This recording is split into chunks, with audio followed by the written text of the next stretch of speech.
Salut tout le monde.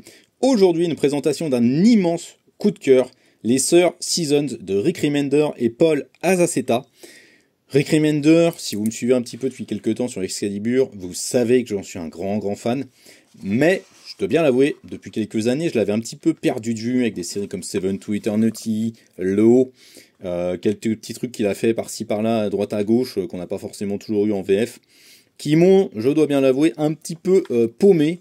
Mais il est revenu en très grande forme, d'abord avec une soif légitime de vengeance qui est disponible en 2 tomes en grand format urban, avec évidemment Sacrifice. Si vous n'avez pas lu Sacrifice, pardon, eh bien lisez-le parce que c'est absolument génial, dantesque, d'enfer.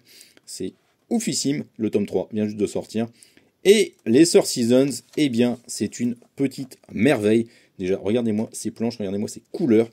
C'est Paul Azaceta et Mateus Lopez qui font les dessins, donc Paul Azaceta fait la partie dessinée et Mateus Lopez le colorise. C'est incroyable. Dans ce comics, en fait, on va suivre une famille des sœurs qui représentent chacune les saisons, comme vous l'avez deviné, grâce au titre. Oui, mais évidemment, il y a un petit truc en plus.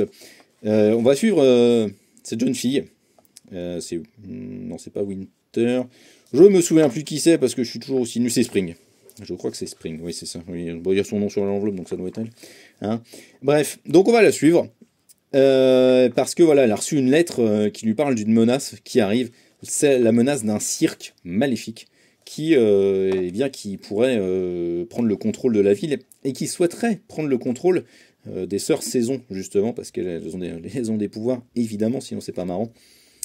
Et voilà, en fait, partout où ce cirque passe, eh bien, les villes sont détruites.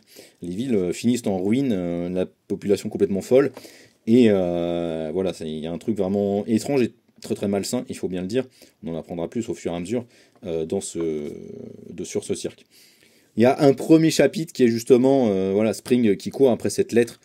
C'est juste une dinguerie en termes de narration, complètement starbé. Bah, c'est Paul Azaceta, quoi, j'ai envie de vous dire. Donc voilà, ce cirque très coloré, très festif, très joyeux. Mais si vous êtes comme moi et que le cirque ça vous fait pas kiffer, ben, vous allez vite comprendre que ça va vous mettre mal à l'aise. C'est très malsain dans tous les sens. Il y a vraiment cette ambiance hyper colorée, hyper festive qu'on retrouve dans les cirques. Hyper étouffante aussi par moments et un peu glauque. Qui moi me prend souvent aux tripes quand je vois des cirques. Voilà, c'est des sœurs. En fait, ces sœurs-là, elles sont à la recherche de leurs parents. Parce que leurs parents ont disparu de manière bizarre. Et donc voilà, elles sont à leur recherche. Et l'une des sœurs a trouvé des indices grâce à ce cirque. Mais voilà, il semble lui être arrivé quelque chose. Et donc Spring va se lancer à sa recherche. Elle va évidemment essayer d'emmener ses autres sœurs avec elle. Mais bon, vu que c'est la dernière, qu'elle est un peu faux-folle, forcément personne ne la croit trop. Et donc voilà, c'est vraiment, mais c'est tonitruant, c'est super beau, c'est incroyable dans la caractérisation des personnages. On est sur quelque chose de très différent de ce que fait Rick Remender, même avec Sacrifice ici, vraiment je trouve qu'il a une autre ambiance, un autre truc. Parce qu'il y a cette ambiance malsaine, maléfique, qui est en place, qui est en sous-texte. Vraiment, on est parfois mal à l'aise, mais en même temps on est pris au trip, parce que voilà, Spring c'est un perso super attachant. Elle est super chouette. J'essaie de pas vous emmener trop loin parce que sinon je vais vous spoiler et ça me serait vraiment dommage. Et voilà, il y a plein de mystères. Enfin, regardez-moi ces couvertures, non, mais sérieusement quoi. C'est une dinguerie visuelle le truc. Franchement, c'est complètement fou. Et donc voilà, on va en apprendre plus au fur et à mesure. Alors c'est vraiment un premier tome qui sert d'introduction pure et dure. Hein. Vous allez être introduit à l'univers et aux personnages. Et c'est vraiment le début de la quête de Spring. Je pense pas que la série sera très longue, très honnêtement. À mon avis, en 4 tomes, allez, c'est bouclé. Rick Remender, il a quand même maintenant pris un petit peu l'habitude, j'ai envie de dire, de faire des séries plus courtes. Il en est revenu, on n'est plus dans les trucs de Black Science. Voilà, vous avez quelques bonus en fin de tome sur les croquis.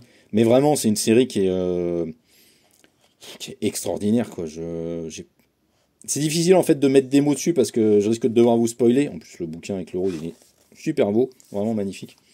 Mais c'est vraiment porté par une ambiance que je trouve très réussie, très chouette. Voilà, maléfique, malaisante par moments, malsaine de nombreuses reprises. Mais vraiment, on a aussi ce rythme qui est porté par le personnage de Spring. On a toujours envie d'aller de l'avant, comme elle va de l'avant justement dans cette quête pour retrouver sa frangine et pour comprendre d'où vient ce cirque et qu'est-ce que fait ce cirque finalement à chaque fois qu'il passe dans une ville et qu'est-ce qu'ils veulent à leurs parents et qu'est-ce qu'ils leur veulent à elle aussi. Donc voilà, c'est vraiment très foisonnant, très dense, très riche, mais c'est vraiment super beau. Ça renoue un peu avec les thèmes de la famille, en fait, que Rick Remender explorait déjà dans Black Science, mais sous un versant un peu plus positif, plus lumineux, mais aussi en même temps un discours plus, voilà, en creux, un peu plus malsain, un peu plus, voilà, limite dangereux, par moments, avec des relations entre personnages qui sont vraiment pas toujours très équilibrées, où on sent que chaque personnage est très différent, très opposé. Et donc voilà, ça donne un récit vraiment très riche et que j'ai trouvé vraiment incroyable. Foncez sur les Source Seasons parce que c'est vraiment une petite Marie, une grosse dinguerie. Vraiment, allez dessus, je vous y encourage. Ciao!